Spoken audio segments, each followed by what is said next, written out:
not nervous. You're nervous. This is the Arsenal Vision pre-match live stream. My name is Elliot Smith, the Black Man on Twitter, Yankee Gunner. Hello, everybody, and thank you for joining. It's match day. It's match night. And I'd say that we are coming off of a maybe feeling more nervous than I should kind of weekend because Manchester United, now they're not very good. Chelsea, they're not very good. But unfortunately, Spurs had the kind of result that just makes you check the rearview mirror a little bit. And now with news of when the derby is going to be played, they are setting it up for that to be the decider for top four. And I, for one, hope that's not the case. I hope they go on to lose all of their fixtures and get relegated, if relegation is still possible for them. I haven't checked. But let's see how it goes. I want to thank you for being here. We got so much to tell you about, so many wonderful things to do. But the first and most wonderful thing we have to do, the thing that we do, I'd say better than anybody, is introduce the kinds of star power in Arsenal opinion having, in Arsenal content creation, Arsenal influencing.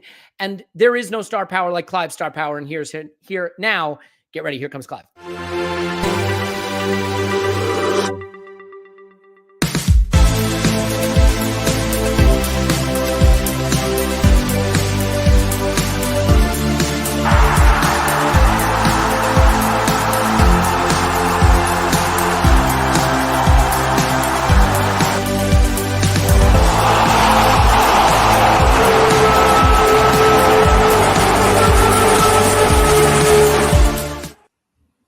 Hello, Clive. How are you?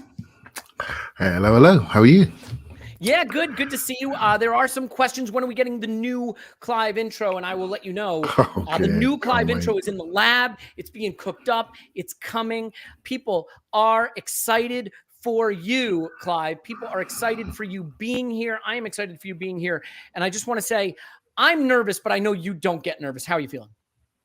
Yeah, this is a big game, right? Make no mistake. I think if we do well tonight, I feel a lot better about the next two games. So, big game, Monday night, Crystal Palace. All them boys in the corner in their black tops. The Crystal Palace fans doing their thing, and they probably think Arsenal are going to come along and be a soft touch. And I hope we go there and give them a good kick in, right? So that's what I'm hoping for. I know we got a charity thing going today, but I'm not feeling very charitable, Elliot, when it comes to the football match. Well, I mean, here's the thing, right? Arsenal are all about charity, all about philanthropy when it comes to great causes. And I think Crystal Palace should show that they too are philanthropic and charitable. And what better cause than preventing Tottenham Hotspur from being in European football's top table, right? So Crystal Palace, Patrick Vieira, it's all set up for him to help us in a mission to stop Spurs from besmirching the reputation of the Premier League all across the continent. Yeah, so let's be honest, right? We've had a weekend where we watched everyone else play their games of football. Now it's down to us. And we're only human, so we all feel a little bit more nervous than we did on Friday. And that's just the way it goes, right? So, but I'm sure once the ball starts moving around the back today, we'll start to feel better. And what I will say, for those of us who feel nervous, which probably all of us, we're actually quite a good football team. And I think we control the ball really well. We have a way of playing now which is quite consistent. Here's hoping that we can just sustain those levels of performance. And if we do, I think we're going to be good. We're all worried about goals, probably. And although we score, we don't know where they're coming from. Because there is no superstar forward, we're thinking, well, we're not sure who's going to score, but neither are they, you know. So I think we've all grown up sometimes with that superstar forward that makes us feel comfortable. Well, we haven't got it, but we've got a number of good players that can create goals, different goals, score different ways. And that sometimes is a better way to go, although we all would like slightly more certainty, shall we say, up front, right? But a little bit nervous, but confident we're going to play well. And that's what I want to see, really. Yeah, questions about the tiny guitars in the background, the little mini guitars. They're normal size guitars. No Gibson. We got a Yamaha. A Gibson and a Yamaha. Yes, pardon me. I don't know where the Fender is, but that's somewhere around here as well. Clive, you are aware that before I did all this, in my past, I had an effort to have a career in music. Are you aware?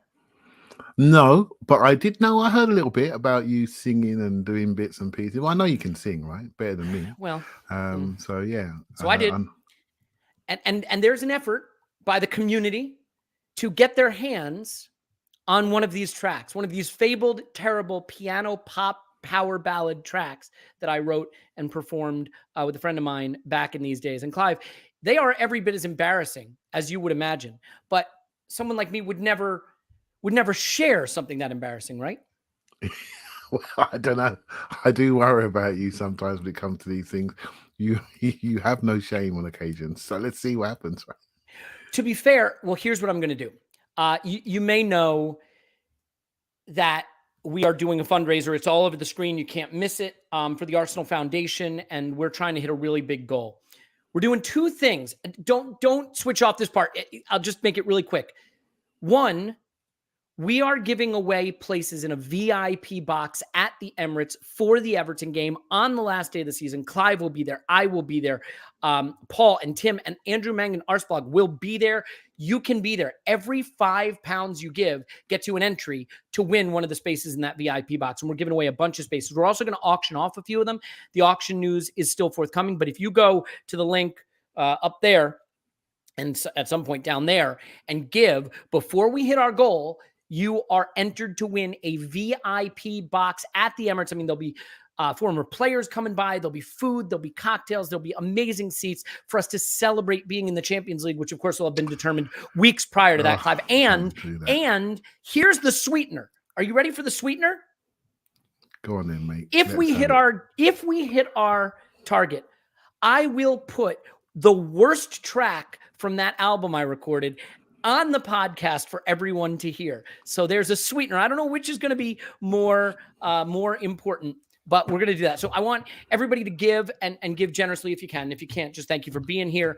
But Clive, we don't have to talk much more about that, but I did just want to say, obviously, a really good cause, Save the Children. And what I love about it, it's helping child refugees in Ukraine, but because of their fund, it doesn't ignore these other causes that don't get the attention they should. So money goes to Syrian children, Yemeni children in Yemen, Yemeni children, you know where I'm going with that, in conflicts in Afghanistan and Ethiopia as well. So really good cause, really proud to be associated with it.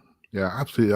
Are we not joking aside? I mean, I know we like to bring a bit of humor into our analysis, but seriously, this is something we do every single year now, and we feel it's the most important thing that we do, right? Without a shadow of a doubt. And there's so many things to be outraged around in the world at the moment. But one thing I will say is that things that happen to children, it's not their fault, and they are normally people that are victims. And whatever political issues are going on, by the adults in the room, the kids are really the victims. And this is something that we can all get behind, because they are defenseless on many occasions. They need the support from us adults. So I think it's a brilliant thing, and I'm very proud to be associated with it. Look, it's great too, because like when you do something for children, like how can anybody have a problem with that? Whatever our politics, whatever our disagreements. Yeah. And I do think this is great. Yeah, again, that places that people don't talk about as much are folded into this emergency fund. We'll talk a little bit more about that later. I know you're here for the football, so we will get on to the football a bit. We're going to talk about the starting lineup as soon as it comes out. But Clive, let me just ask you, I don't know that there are a lot of tough decisions for the manager to make. What do you think are the toughest ones that he might have to think about tonight? I think the team protects itself. If people are healthy, they play. If they're not healthy, they don't play. And we know the situation with the right back and the goalkeeper. So I think that'll be interesting. Thinking back to the game that we both went to, the home game earlier in the autumn, I think it was an interesting game that I think we got out physicaled a little bit on occasions. But if you remember that game, I do feel Crystal Palace got a lot of praise for doing okay. You know, I think we can all recognise they're a much better team than they were last year. The way they play, they almost have a mini Arsenal project going on there. You know, I think we've just taken that to a slightly different level because of our ability to spend more money. But they've bought very, very well, and they are trying to bring their age group down, just like we have, right? And their contracts rolled off, and they brought their age down. They got a couple of ball-playing defenders, and they started to play in a 4-3-3. And obviously, Conor Gallagher's come in there and provided a lot of energy, which, you know, let's see how we go, because he's found a new level of confidence. He's a player that many Arsenal fans like in our midfield. We've got a little role there, haven't we, that we wouldn't mind seeing upgraded upon. So I think if we can match their energy and physicality in there and control, I think we can get to their back line and do some work, right? But I respect that team. I obviously respect the manager massively. He's my favourite Arsenal person ever in the history of mankind. I'm not sure if I made that clear before. Yeah, many times, yes. But yeah, I respect him massively. And so, yeah, it's going to be an interesting game. And I wish he wouldn't try so hard, but I've got a funny feeling he will. Right. So. Yeah, I mean, I am not going to do this. I do like the energy here, but I'm not going to do this. I want to just show something that nobody wants to see, which is by the way, is Zaha starting? We don't have the news yet. As soon as the lineup news hits, we will get it out there. As you know, Clive, we were both at this game at the Emirates, the reverse fixture, and it was a classic fall Arsenal, autumn Arsenal, which was we came out of the blocks and played well. We took the lead. We sat back. We gifted them all the impetus in the game. We really didn't play our football. We didn't string two passes together. I thought it was a poor Odegaard performance in more of a midfield role. Yeah. And then when we put the pressure on at the end of the game, we battered them and they couldn't live with us. And we got the late Lacazette equalizer, which feels like a huge moment. You've said that may have been the turning point in the whole season. But I think the big difference I look at now is we are a team that now does not go through those periods where we just totally yield the impetus to the opposition. And I think what we saw against Palace in the first game is when we pressured them, those first 15 minutes, Clive, in the last 15, their defense could not live with us. So I'm sort of, and I get we're going to their place, but if we can maintain the pressure like we do more traditionally now, I don't know that I think that defense is that sturdy. So what's changed for us? I think we're not afraid to give the ball away and play in areas that are away from our goal. I think we were, at that time of the year, I think we were spending too much time in our own last third, and we were playing around in areas where they could press us off the ball, two passes they were in, right? So now we're moving the ball quicker, we're more direct, we're pushing them back, and we're playing in areas for longer where we want to be. And that's giving us a level of control. One thing I'm thinking about, and I did one of my clips of the weekend, and I've got to send it to you, right? But it's about our 8 position and how we play in our 3 pods, basically left and right and base pod, but they're quite far apart as we build up, right? And our average position, you can see how we play and how we're structured, and we put a lot of burden on Partey and Lacazette to compress the space and really control that central spine. And I think as we're looking to develop the ability to contract and expand, having that, particularly that left side, the ability to travel in when we lose it, and also when we're building up in wide areas, to then travel into the central zone 14 to really beat teams to the punch. I think if we can improve our ability to travel across the ground, I think the levels for this team are going to be huge. And I think we can blow these teams away. And I don't normally, I'm not saying I'm confident, but I'm confident in what we're trying to do. And we won't win every single game, but I'm confident we know how we're going to play. And I think it's a long time since we can say that, right? Because we've had many debates where we weren't sure what we're going to do and how we're going to do it. I want to bring this up because I know that this is something that we're all very proud of, Clive, which is our Predictatron. It's just a wonderful. I don't take this seriously. You know that. You take it so seriously. So looking at the Palace game, Scott had 2-0, Paul had 2-1, Clive had 2-1, Tim had 2-1, I had 2-1. I swear we did not sync up on that. But the reason I bring that up, Clive, is this game becomes really important when you fast forward to our Spurs predictions, where Tim and Scott both had draws. We all had wins against Newcastle. That's fine. But if we go back to our final table that we predicted, I have Spurs on 71 and Arsenal on 75. You have Spurs on 67. Love you. Scott has them on 63, by the way. The data guy hates Spurs the most, just to be clear. And then you had us on 73. If this 3 points were to be dropped, which it won't be, to take us down to 70 in your predictions and 72 in mine, what that does, Clive, in both instances, and really for all these predictions, other than Paul's and Scott's, is it makes the derby a decider. And I think what we can agree on, Clive, is that we don't want the derby to be a decider if we can avoid it, right? We'd love to be in a position where we don't need those points to decide the outcome. Yeah, I think that's pretty clear. I think, but only because, but I don't mind. I generally don't mind. I would really like to. What could be better than knocking them out on their own pitch, right? It'll be nervy, but what could be better? Right? So I think I'm not afraid of it. I'm sort of looking at Spurs and what teams are doing. They're just being dumb against them. They're just breaking without, and they're pushing on, leaving themselves open. And what they do a lot is they're crossing the ball aimlessly, and Spurs pick that up and break. If you keep short combination passes and make them work defensively for longer phases, they will fold. Honestly, they will fold. The manager's not dumb. I bet he's looking forward to that game. They're not hard to read. Honestly, they're not hard to read. We all know what they do. They transition fantastically well, and they're really efficient, and they're really quick. But you just got to make sure your offensive distances are really tight and they've got no space to run through. That means short passing game, right? So when you lose it, you're compact. Do you see what I mean? I think these things are really important. So I know I talked too serious about football for these live streams earlier, but I can't help it, right? I just can't help it. So apologies. Well, we have team news. Team news is in. Unfortunately, it looks like Zaha fit, but no Olise, so that's good, but not great. Tierney is out, apparently. Tavares is in. I don't see any Tierney. So he was injured playing for Scotland, I believe. I'm going to get the lineup on the screen here real quick, but Clive, do you have any initial lineup reactions? Well, if Tierney's out, there was a rumor he didn't train, and I feel that's really disappointing because Scotland had 2 friendlies, and I don't see there's any reason for him to play 90 minutes in both friendlies. I really don't see that, you know. But Steve Clarke keeps doing it. He keeps running him into the ground every single time he turns up. He plays him for every minute of every game. And I find it so disappointing. Then he trots off to Dubai and leaves the lad not to play in a critical league game, which he needs to be playing in because we want Kieran Tierney to be playing in the Champions League. And that's better for Scotland, right? So it does annoy me. I'm ranting based on the fact that if he did get injured playing for 2 friendlies for Scotland, that is unnecessary. Absolutely unnecessary, in my opinion. Yeah, I totally agree. Another interesting bit of news here. Martinelli starts on the bench. Smith Rowe starts in the 11. Obviously, Martinelli making the long trip back from playing for Brazil. He says, wondering if that was in Brazil. I actually probably should know that. But do you have any thoughts on Smith Rowe starting ahead of Martinelli?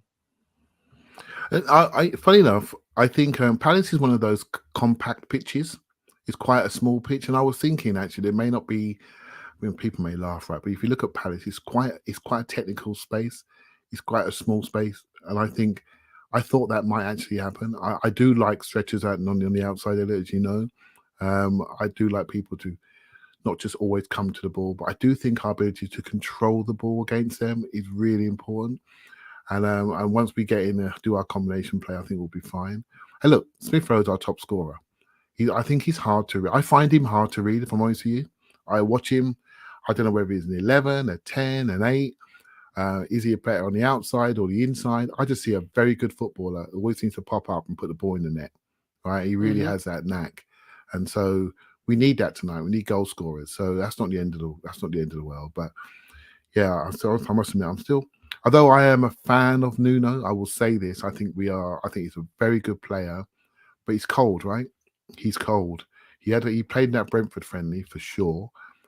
So he's cold, and I do think he's a super talent, right? But hopefully he doesn't feel the pressure. He can come in and show what he's got because he's super physical, super quick, great in one-on-ones both ways, and very two-footed. And I do like the player a lot, but I just wish we'd have seen him more recently so we all feel comfortable. Yeah. Well, let's bring Paul in here. Paul's on Twitter. Pause my pants. Hello, Pause. Woohoo! What do you think? No Tierney. Yeah, I think that's bad. That's what I think. I think Tierney's solid. Crystal Palace are dangerous. Having his defensive 1v1s would be a significant asset. I think the other eye-catching thing is Martinelli on the bench. I think it was interesting that Arteta said that players kind of making their debuts and players basically talking about our young guys playing for England, playing for Brazil, etc., that it takes a lot out of you emotionally. Now, I'm sure he's not talking about your Sakas who didn't actually play, but the people who've had some experience doing this. But I think it's interesting that he thought Smith Rowe should start over Martinelli, and maybe that's because of the Martinelli's had a really emotional week playing for the Seleção, as I like to call it. Seleção. Yeah, whereas Smith Rowe's an old hand now. What's that, his third appearance or whatever? Kind of a much more a known quantity. I think his games were, if you like, at home. So just, I wonder if he wasn't talking about Martinelli when he talked about that emotional impact of kind of playing for your national side. And if that might be a little bit of the factor of why Smith Rowe over Martinelli. But he's got Martinelli off the bench, so that'll work. But yeah, and the reason that's important is because Tierney's out on that side. So Nuno has to be behind him. So maybe he just thought that Smith Rowe was the more positionally astute of the players. Not that Martinelli doesn't do a lot of work, but he might just be a little bit more energy, and Smith Rowe might be a little bit more discipline and experience playing in the English footballs. So yeah, well, I have to take time away from you in this critical moment here and introduce a man that will need no introduction. His name is Andrew Mangan. You can find him on Twitter at @arsblog. Hello, Andrew. Hey guys, how's it going? Good. How are you? I'm all right, thanks. You got the nerves? Woohoo! Little bit. I'm looking at the bench and thinking, not a great deal on there if we need something. Martinelli. What more do you need than a Martinelli? Yeah. I just heard the tail end of Paul's rambling there, and I think he might well be keeping him for impact. If you think about a player who's going to come off the bench and have real impact, he's 100% fit, and he's done it before. So maybe that's the thinking there. But it's a very light looking bench, isn't it? Yeah, absolutely. And if you don't mind, Clive and Paul, I'm just going to clear the air here just for a second, because Andrew, I want to give you the full go here to pat you on the back real quick, because you've done something pretty incredible that you announced today, and I want to give you credit for it instead of having you give yourself credit for it, which you're certainly capable of doing. But you have donated your entire Patreon revenue for the month to charity, to just in a great show of philanthropy, and in also doing so have been willing to lend your support and partnership to our fundraiser for the Arsenal Foundation. So we'll get back to the football, because I know that's, on everybody's mind as kickoff approaches, but I wanted the chance to just thank you for doing that, for your partnership with our fundraiser, for your donation, just the spirit of the Arsenal community, that like we can win the online auction, right? I mean, online poll, we can make ourselves known in a lot of ways, but this is one of the ways that we do it that is really special. So thank you for that. No problem. I mean, I just think that when you look at the news and when you see what's going on in the world at the moment, you realize, how lucky we are to be able to sit here, just do something like this, and how lucky the people at home are to be able to sit down, well, lucky or unlucky, however you want to call it, to have to look at our faces for the next few minutes or whatever it is. But, that sense of I know the word gets overused and people roll their eyes, but that sense of privilege that we have. And at this moment in time, I think trying to harness what's great and brilliant about the Arsenal community, your podcast, my podcast, all the people that we interact with online who show great kindness and generosity and everything else. If we can give something back, it's a drop in the ocean to what's actually needed, but it's something and it will help. And, I think what you guys are doing is great as well. And together, I think we can hopefully change some lives, or at least make some lives a bit more bearable for people who are having a very, very difficult time. Well said. And I just will sort of quickly make the point that you said something really important when we first talked about this. And, it was obviously just a reflection of your character, but we knew that we were going to be contributing to support the Arsenal Foundation, and that their charity of choice for this fundraiser is Save the Children. And I was really excited because obviously saving children is a cause that nobody can have any argument or any complaint with. But obviously there's a lot of focus on the way these funds will go to Ukrainian refugees. And you brought up the point, and it's so important. You said, yeah, I'd really like to understand that we're not missing out some areas that are not talked about as much, that are as important. And, whether it's Palestine, Syria, Yemen, Ethiopia, Afghanistan, Kashmir, all these areas. And you're right to raise that. And it's one of the things we talked to Save the Children about with their emergency fund, and how a portion of funds still is insured to go to these areas that don't get the media attention they should. And I thought it was a great point that you raised, and I'm glad that we were able to to do something good for a cause that's obviously getting a lot of attention, but also Yeah. still support ones that don't get the attention they should. No, well, that's exactly it. That's why when we were talking about doing something and sort of joining forces, if you like, or coming together to try and raise as much awareness as possible, you know, there are children all over the world who are impacted by wars and conflicts that are completely and utterly, you know, they're innocent. That is the bottom line with this. Children are completely innocent. And if we can do anything at all to help them all over the world, that's what we're going to do. That's why I've decided to donate the entirety of our revenue from Patreon in April to UNICEF, because they do work all over the world with children, Syria, Yemen, Afghanistan, Gaza.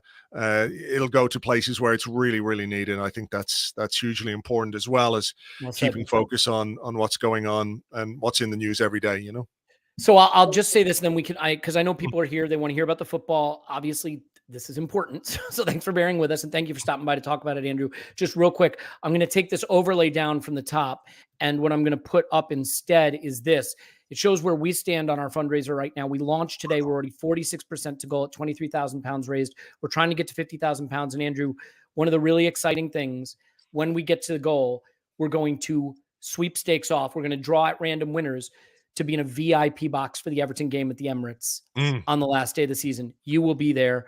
Sure. Sadly, so will I, but Clive and Paul and Tim will. So there's good. You take the good with the bad, as always in football, but that's going to be a pretty exciting experience. And it's another, in case you needed another reason to go and give to the charity, it's a good one. Yeah, exactly. You have to put up with us for 90 minutes or whatever it is, or the hour before the game. You'll hardly notice I'm there, I promise. Yeah, I'm sure. I figure when you get drunk, you're really quiet. I've experienced it before. You just, you mellow out completely. I don't know. Give me one giant pink margarita, and I'm good for we've been there, my friend.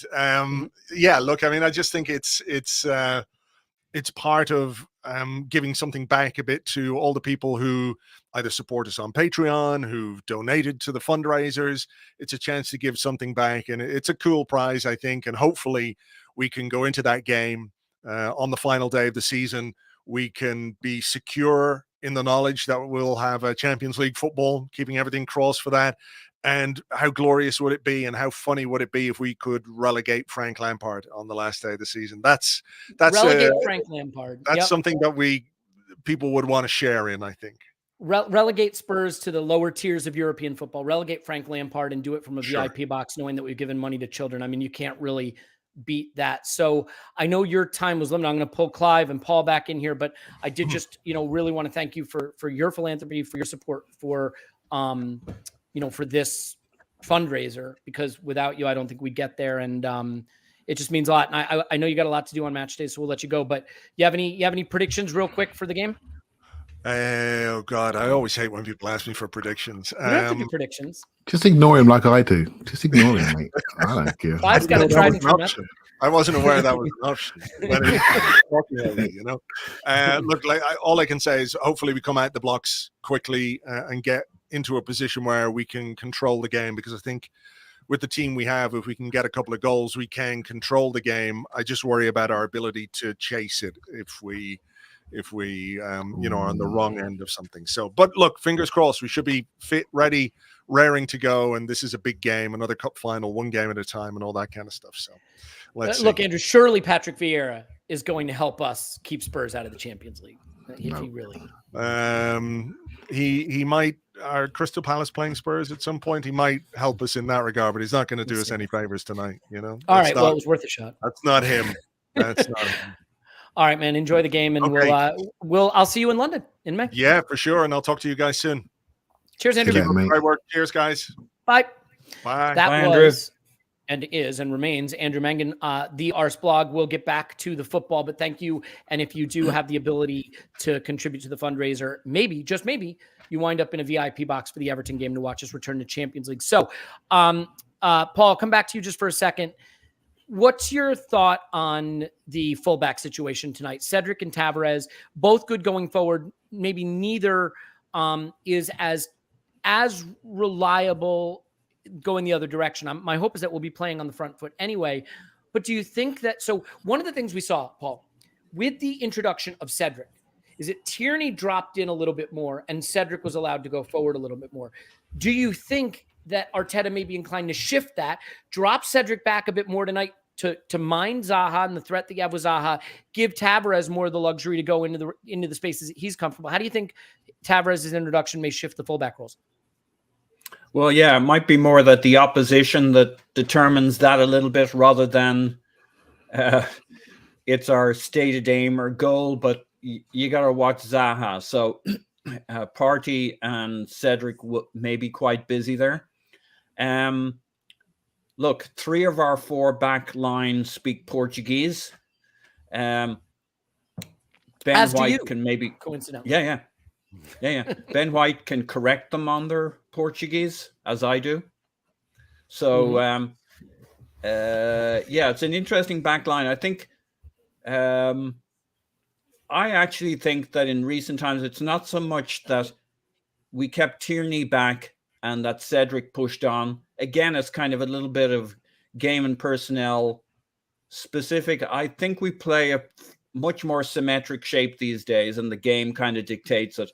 I think our last time out, Tierney and Smith Rowe interconnected well. Tierney got forward. I think it's just game state, opposition, who you're feeling, who you're marking. I think it's much more symmetric and a lot less lopsided than it used to be, even if we felt it went the other way. So I think where the opportunities are, and that may well be on Nuno's side, yeah, he's going to get forward more unless he's feeling targeted in behind him. And it'll suit his game a little bit more to get up there. And then Smith Rowe tucking in as the 8-10 opens up that space for him, though Nuno will cut infield too. That's one of the things I like about him.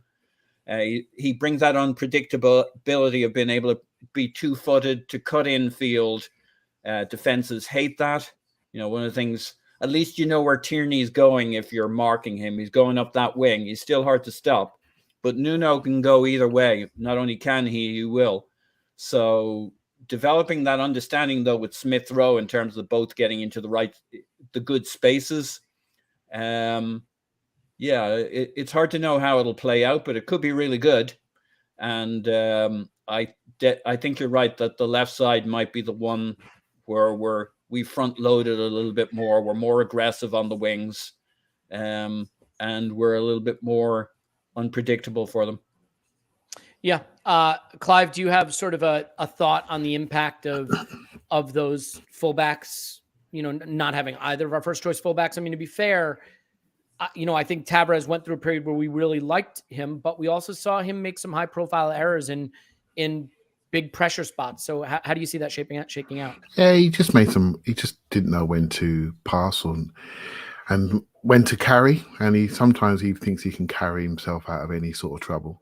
And sometimes you can't, particularly against Liverpool. They sit there ready for it. They block off lanes and he end up making some strange passes. I wouldn't define it by him. I wouldn't define that in his game as that's all he can do wrong. I think what I will say is last time I saw him play was Aston Villa, I think, at home. And he played with Smith Rowe and they were unbelievable. It might have been West Ham, I'm not too sure. And that combination of Smith Rowe and Tavares is a very good combination. You know, and we've had some of our highlight moments with those two playing. And so I'm not worried. I think the balance is good.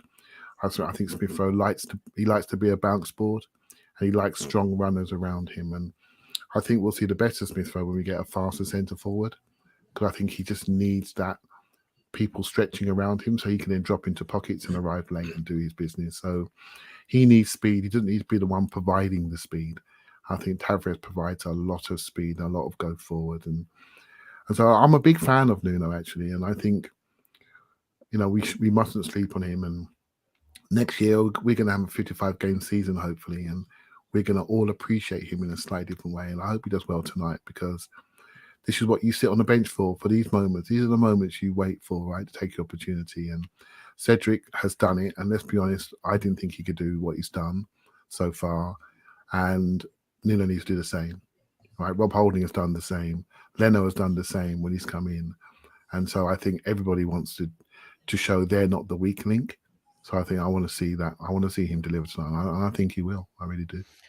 Yeah, I have to say, Paul, like, this news is interesting. Arteta just said Tierney injury isn't looking good. I have to admit, obviously, I'm not on Twitter right now because I'm doing a live stream. So, I'll get back to Twitter when I get the chance, in case nobody noticed that. But I'm even madder then, because why the hell was he getting playing for Scotland for those 2 games? I mean, seriously.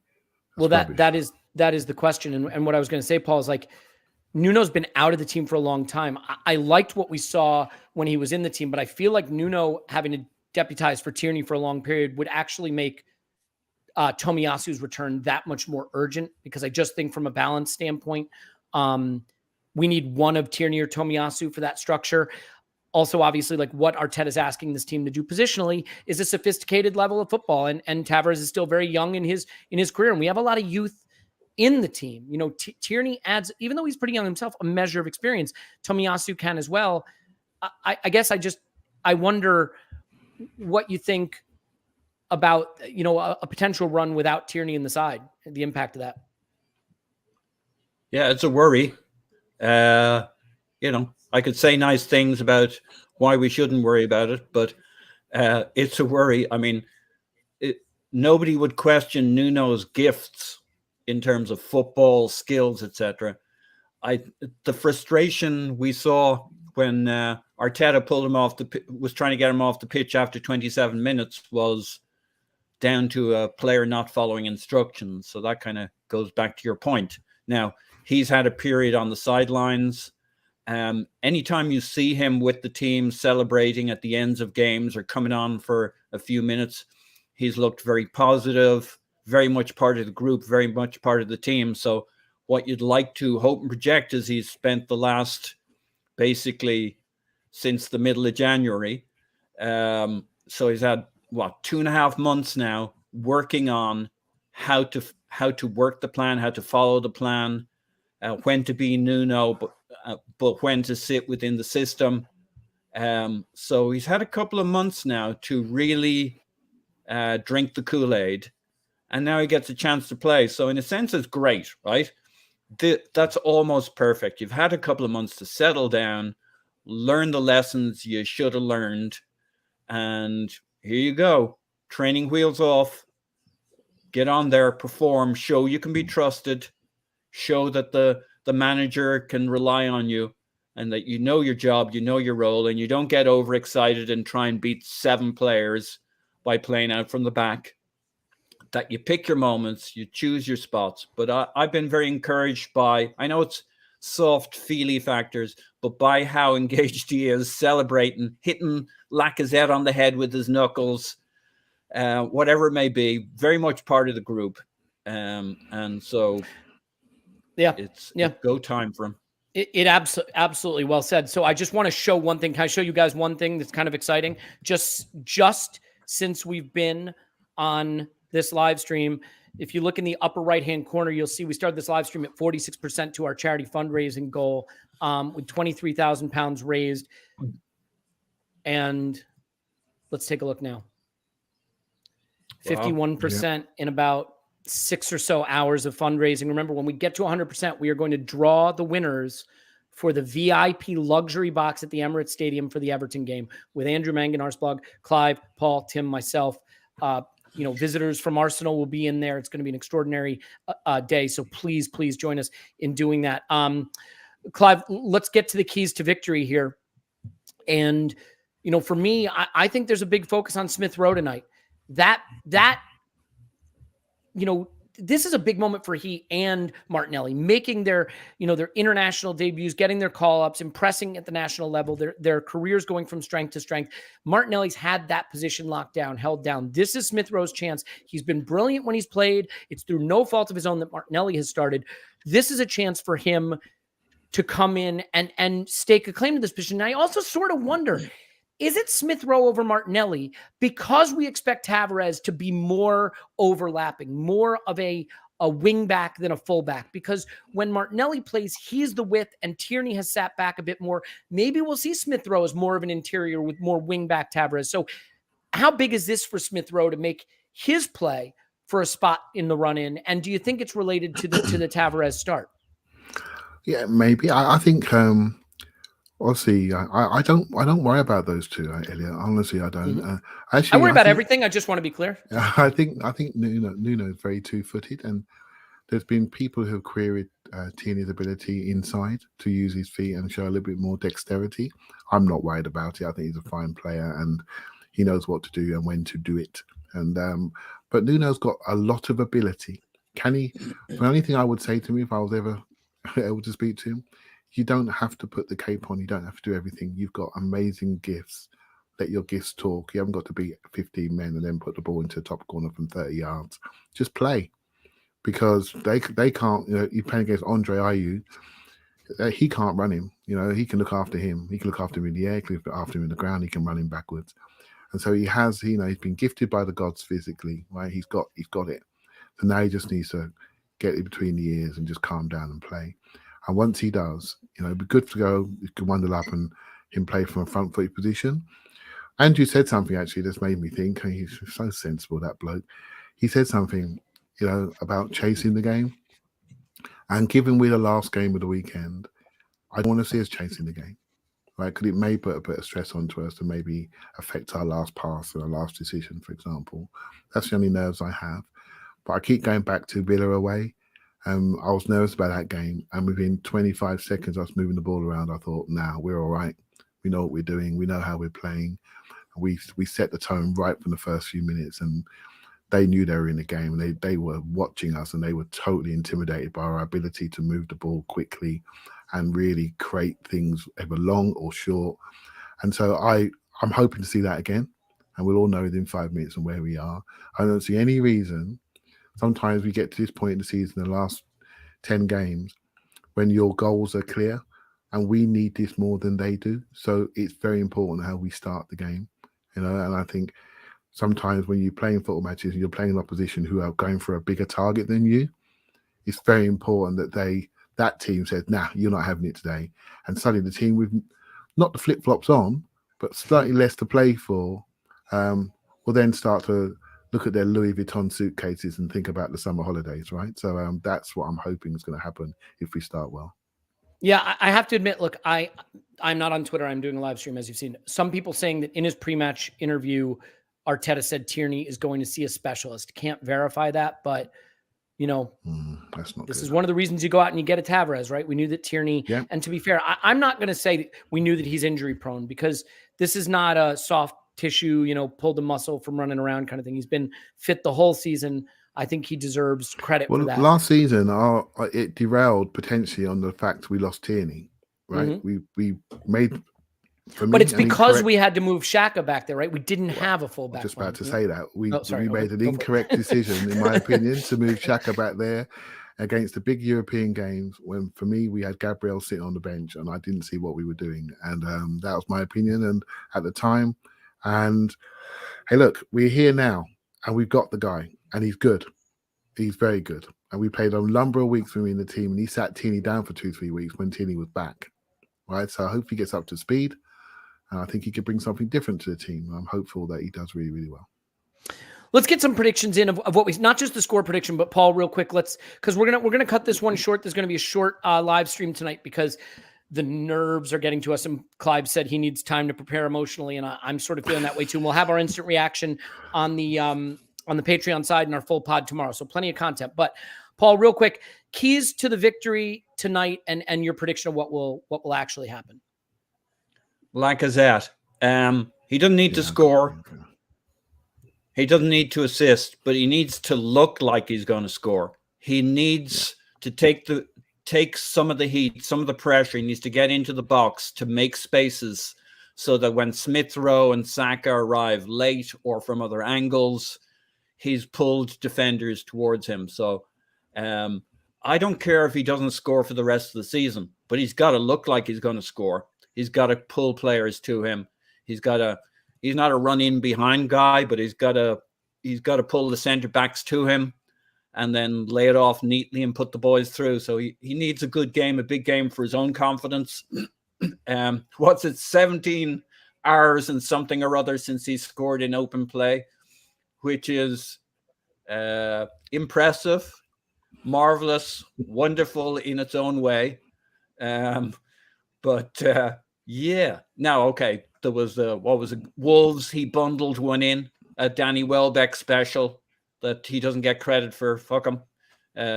We'll kind of give him that one, but he needs a good old proper center forwards goal or die trying in this one so that he opens up some space for the other lads. Yep. All right. Well, Paul, I'm going to let you go. I'm going to finish off with Clive here for a second to get his prediction, and then we'll get out of here so people can get ready for the game. Paul's on Twitter. 2-1 to Arsenal. 2-1 to the Arsenal. You heard it there. It coincidentally what he picked for the Predictatron. Clive, where do you see the game turning, and what do you see as the outcome? I think Palace have got an off the ball team. Eze's not there, Lise's not there, and so they're going to be quite hardworking. They're going to be quite physical with us, and so I do think we're going to have the ball, and it comes down to what we do with it and how we can execute.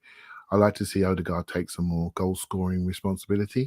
Stop passing it the last third, mate. Just bang it into the top corner because you've got it in your locker.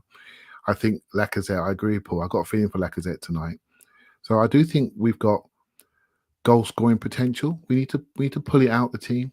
I think we really do. I think there are people there that potentially are playing one pass too many for me. I want to see much more responsibility to shoot on the target. So I'm normally when I do these, Elliot, I'm nervous but hopeful. I'm nervous but hopeful, but I'm really hopeful because I think the prize is big, and I think these players want it more than we do. I think sometimes we take that for granted. They actually want it more than we do. They're not a group of players collecting their pensions and buying their houses in Dubai. They're a group of players that want to be in the Champions League for their careers, and I think it's starting to show. I really do. Crystal Palace are not going down. Crystal Palace are not making European football. Crystal Palace are going to Wembley for an FA Cup semifinal against Chelsea, who just proved that they can be beaten in 2 weeks' time. Get a lead tonight, Clive, and unlike the first game, maybe there's a chance that this team does not have the fight.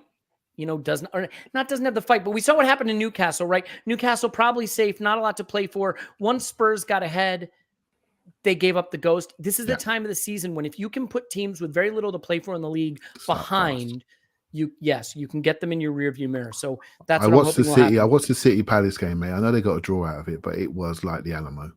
Trust me, it was like the Alamo, and they were very fortunate to get that draw. I expect us to have the ball and to push them back. We just got to execute. We got to execute and test how much they want it, and then hopefully we get the result, because I think the next two games will take care of themselves. But this is the one that we need to do, and I think a lot of teams around us will be absolutely gutted if we win this game. Really would. Yep. Yeah, it's crucial. It's crucial. Again, we're not in must-win territory, but if we want to keep that derby from being a decider, we can do that by taking care of our business in games like this. Clive, just as a final thought, I'm going to be seeing you in May in London at the Emirates, at the Everton game, in a VIP luxury box with the people who win every $5 donated. So if you donate $15, for example, that's like 3 tickets to win a seat. Thank you. 15 pounds. We're trying to raise this in pounds, and I can put this up here again. We're already at 51% to the goal, started today. Thank you so much to the Arsenal Foundation for letting us work together with them, to Arsenal Football Club for being an extraordinary organization committed to more than just returning to glory on the football pitch, to giving to children, and not just in Ukraine, but to places that don't get the attention they deserve. And Clive, people are going to win. I mean, here's a great thing. Our last fundraiser, I think 800 people donated. If you donate to this and you give, 15 pounds or something, 3 tickets to that, this isn't the lottery. You got a good chance to be in a VIP box for the Everton game with the legendary Clive and Andrew Mangan. I mean, that's extraordinary. I'm looking at this now. We've already raised more than we did the last time we did this, right? We've got 683 supporters. I am shocked about people's generosity. And I just think we're very fortunate with the audience that we have. We are unbelievably fortunate. And we know this, Elliot, because we met a lot of people when you last came over. And it was one of the single most amazing times of my life to me. I couldn't agree more. Yep. So many people who were so nice, so kind. Honestly, I'm still getting over it. It was a real eye-opener for me. And I look forward to meeting more people when you're next over for our live event, etc. Good question, JC asks. The winner will be drawn as soon as we hit the goal. So within, give it 24 hours just so we can get it all squared away, get the random number generator, do its thing. Every £5 incremented donation is a ticket to enter. Plus, we will be auctioning some off to try to drive as much money to these children as possible. And the Arsenal Foundation has just been amazing. So thank you to everyone for doing this. We absolutely love you, Clive. It is a pride and joy and pleasure of my lifetime to be associated with this podcast, this community, to have the support of Andrew at Arsblog to do this, because we talk about football and we have a lot of fun doing it, but this is something special. So thank you to you for also being generous and giving. We've given and we'll do more. And you can now get on with your nerves, get into your cups, get into your wine or your rum or whatever you need. But I'm talking to you on that instant reaction pod, so you at least need to be coherent. Sound good? I'll try my best. No promises, says Clive. All right, Clive's on Twitter at ClivePFC. Thanks, Clive. Thank you very much. My name's Elliot Smith, Black Man, Twitter, Yankee Gunner. Thanks, everybody. We really love you. Thank you for joining us. We do want it to be Arsenal 10, Palace 0. I got to level with you, everybody. I'm nervous, but I'm excited. And I am more than anything, I think, appreciative, because to be on our way to hitting this goal after half a day of fundraising, what can I say? But I think hopefully we've also created something that you can win for participating that would be really special, even though I'll be there. Andrew, Clive, Tim, Paul, come on, get in. All right. We love you. We'll definitely be talking to you on the instant reaction for patrons on the main pod tomorrow. Come on, Arsenal. Big game. We love you. What's the score going to be, everybody? Oh, that's right. We will talk to you after Arsenal 10, Palace 0.